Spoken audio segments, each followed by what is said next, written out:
My name is Paula Condell. I'm the Executive Director of the Dakota Children's Advocacy Center. The Dakota Children's Advocacy Center is an organization that wraps its arms around children and their caregivers when abuse has taken so much from them. As unfortunate it is that there is a need for this type of service in our community, we're very proud about the impact that we have on the children and families we serve and our impact on keeping communities safer.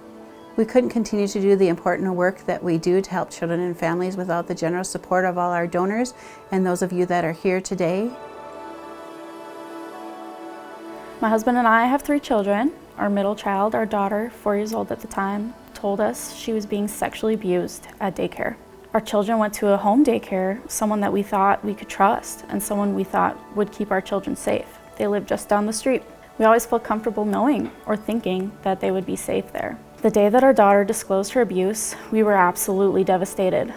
There just isn't a better word for it. Our daughter had a forensic interview and are required to tell her story only one time because they had it set up where the entire team could watch and listen to the interviewer in another room while our daughter was talking to only one person. She didn't ever seem too scared or intimidated while she was there. The team was so great about comforting me as I was there most of the day without my husband, who was home caring for our baby at the time. Everything moved so quickly with our daycare being shut down the same day and us receiving a plan for how to help our daughter. We learned that our daughter needed to complete trauma-focused therapy at the Advocacy Center, which would take at least 4 months total. We would have done whatever our daughter needed to feel better and to heal, but the fact that the services did not cost a thing for us out of pocket was an absolute lifesaver. With our daycare being shut down so quickly and my husband and I both working full-time, we had to hire a nanny until we could get our 3 children into a daycare center. So our daycare bill significantly increased. We felt so at ease going to each appointment. Our daughter would meet with her therapist first, and then she would speak with my husband and I privately after each session was complete.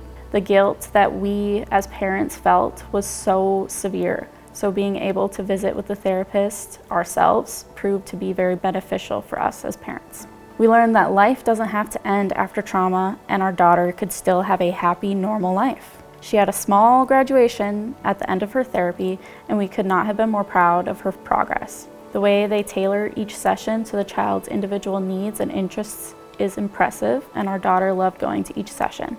We always felt very welcome as soon as we walked in the door, including the times our other children needed to come with us.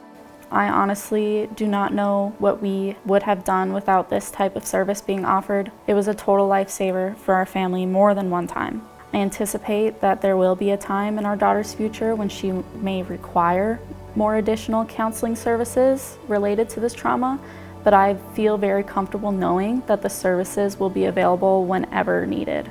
Our family has learned so much from the DCAC about child safety and preventing abuse.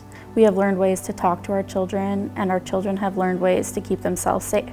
We are aware that although we would do anything to protect our children, sometimes bad things happen. This experience working with the DCAC has shown us that there is hope through all of the stress and suffering.